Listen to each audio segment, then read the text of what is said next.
சூர்யாவோட அப்பா கிட்ட பாட்டி பயங்கர கோவமாக சொல்கிறாங்க. சூர்யா என்ன பண்ணி வச்சிருக்கான்னு பாத்தியா? கொஞ்சம் கூட யோசிக்கவே இல்லை. ஆத்திரத்தில் அறிவை எழுந்து அவன் வார்த்தையை அனாவசியமாக விட்டுட்டான். உங்கள் அம்மாவோட முந்தானில் உன் மூஞ்ச ஒளிச்சு வச்சிருக்கியா அப்படின்னு சொல்கிறாங்க. அது மட்டும் இல்லை, உன்னையும் உங்கள் அப்பாவையும் ஒரு பொருட்டாவே அவன் மதிக்கவே இல்லை அப்படின்னு சொல்லிட்டு பயங்கர கோவமாக கத்திட்டு இருக்காங்க. அப்போது சூர்யாவோட அப்பா சொல்கிறாரு, எனக்கு தெரிஞ்சு மகா செஞ்சது கரெக்டு தான் அப்படின்னு சொல்கிறாரு. மகா, மாமா சொன்னால் கேட்பியா கேட்க மாட்டியா? போ உள்ளே போ அப்படின்னு சொல்கிறாரு. மகாவும் உள்ளே போகிறாங்க. எதுவுமே பேசவே இல்லை. அப்போது கோடீஸ்வரி கையெடுத்து கும்பிடுறாங்க. இல்லை, எங்கள் குடும்பத்தில் இருக்க எல்லாரையும் மன்னிச்சிடுங்க அப்படின்னு சொல்லிட்டு சூர்யாவோட அப்பா சொல்கிறாரு.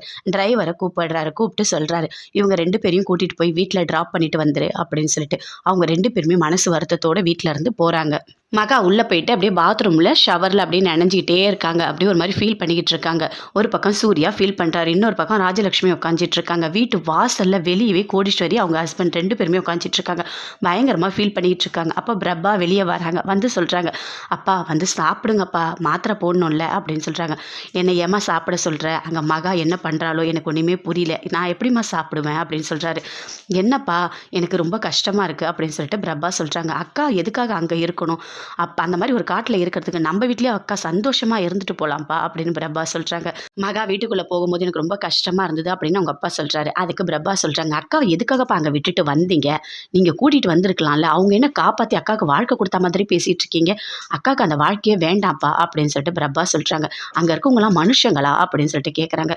என்னதான் இருந்தாலும் என் பொண்ணை மழையில் விட்டுட்டாங்கல்ல, யாருமே பார்க்கலல்ல, எனக்கு ரொம்ப கஷ்டமாக இருக்குது.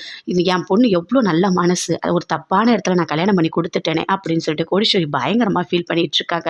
என்ன, எனக்கும் ரொம்ப கஷ்டமாக இருக்குது அப்படின்னு சொல்லிட்டு அவங்க அப்பா சொல்லிட்டு இருக்காரு. அப்பா உள்ளே வாங்க அப்படின்னு சொல்லிட்டு பிரபா கூப்பிடுறாங்க. ராஜலட்சுமி பயங்கர கோவமாக உள்ளே வராங்க. அப்போ சூர்யாவோட அப்பா கிட்ட கேட்குறாங்க. அவர் டவல் தொடச்சிட்டு இருக்காரு தலையை. அப்படியே பார்க்குறாரு. சொல்லுங்கள், எதுக்காக நீங்கள் இப்படி பண்ணீங்க அப்படின்னு சொல்லிட்டு கேட்குறாங்க. சூர்யாவுக்கும் ஒரு குடும்பம் இருக்குன்னு நீ தான் புரிஞ்சுக்கணும். சூர்யா ஒன்றும் வானத்துலேருந்து குதிக்கலை, புரியுதா? மகா ரொம்ப வைராக்கியமானவ, எதுக்காக நீங்கள் இப்படி பண்ணீங்க அப்படின்னு சொல்லிட்டு அவர் கேட்குறாரு. அவனுக்கு நல்ல மனசு இருக்கணும், எல்லா கஷ்ட நஷ்டமும் அவனுக்கு தெரியணும் அப்படின்னு சொல்கிறாரு. அவனுக்கு அது தெரியாது, அவனுக்கு எல்லாமே தெரியும்.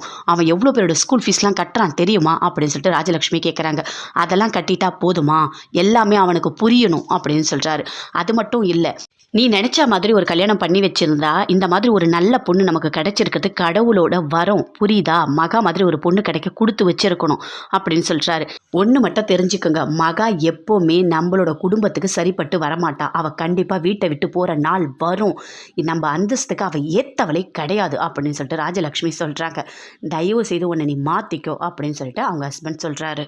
சூர்யா பயங்கர கோவமாக இருக்காரு. அப்போ மகா கிட்ட வராங்க, பேசலாம் அப்படின்னு சொல்லிட்டு. அப்போ ரூமை விட்டு பயங்கர கோவமாக போயிட்டு ஒரு ஜன்னல் ஓரமாக நின்றுட்டு இருக்காரு. அப்போ அப்படியே தயங்குறாங்க. மகா கிட்ட போகலாமா அப்படின்னு சொல்லிட்டு அப்படியே கிட்ட வராங்க. வந்து நின்று பேசுகிறாங்க.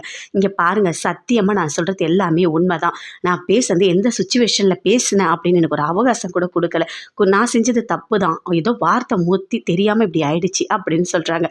அது மட்டும் இல்லை, சொந்த அத்தையை நான் இப்படி பேசுவேனா அப்படின்னு சொல்கிறாங்க. அதை கேட்டோன்னே பயங்கரமாக கோவப்படுத்தி சூர்யாவுக்கு அப்படியே ஜன்னல்லையே கையை போட்டு உடைச்சிட்டாரு. அப்படியே கையில் ரத்தம் ஊற்றுது.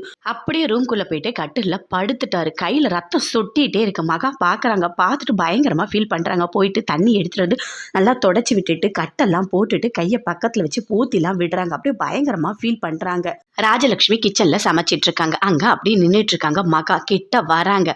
உங்ககிட்ட பேசவே எனக்கு பிடிக்கல அப்படின்னு சொல்லிட்டு அப்படியே தள்ளி வராங்க. ராஜலட்சுமி கிட்ட போய் தடுக்கிறாங்க. அத்தை, ஒரு நிமிஷம் நில்லுங்க அப்படின்னு சொல்கிறாங்க. மகா, உங்ககிட்ட நான் பேசணும் அப்படின்னு சொல்லிட்டு. உன்னை மன்னிக்கவும் நான் மாட்டேன், உங்ககிட்ட பேசவும் எனக்கு பிடிக்கல அப்படின்னு சொல்கிறாங்க. அத்தை, நான் சொல்கிறத ஒரு நிமிஷம் கேளுங்க அத்தை அப்படின்னு சொல்லிட்டு மகா சொல்கிறாங்க. சொல்லு, என்ன சொல்ல போகிற அப்படின்னு சொல்லிட்டு கேட்குறாங்க.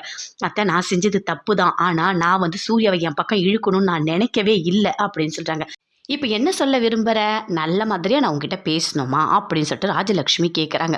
அத்தை, என்ன தான் இருந்தாலும் சூர்யா என் கட்டில் தாலி கட்டியிருக்காரு, எப்படியா இருந்தாலும் நீங்கள் தான் எனக்கு அத்தை அப்படின்னு சொல்கிறாங்க. மக, அடைச்சி வாயை மூடு, கொஞ்சம் கூட யோசிக்காமல் பேசுகிற, நல்லா தெரிஞ்சுக்கோ, என்னோட மருமகளாக இருக்க நீ தகுதியே இல்லாதவ, புரியுதா உனக்கு? என் முன்னாடி கூட நீலாம் நிற்கவே கூடாது அப்படின்னு சொல்லிட்டு ராஜலட்சுமி பயங்கர கோவமாக திட்டுறாங்க. மகா பயங்கரமாக ஃபீல் பண்ணிட்டு அப்படியே நின்றுட்டுருக்காங்க. வீட்டில் கோடீஸ்வரி பயங்கரமாக ஃபீல் பண்ணிக்கிட்டு இருக்காங்க. இப்படி தப்பான இடத்துல நம்ம பொண்ணை கல்யாணம் பண்ணி கொடுத்துட்டுமே, என்னதான் இருந்தாலும் எவ்வளோதான் கஷ்டப்படுத்தினாலும் இப்படி மழையில் நனைய விட்டுருப்பாங்களா? நம்ம பொண்ணை ராணி மாதிரி வளர்த்தோம், ஆனால் கடைசியில் இப்படி ஆயிடுச்சே, என்ன பண்ணுறதுனே எனக்கு தெரியல அப்படின்னு சொல்லிட்டு பயங்கரமாக ஃபீல் பண்ணிட்டு இருக்காங்க கோடீஸ்வரி.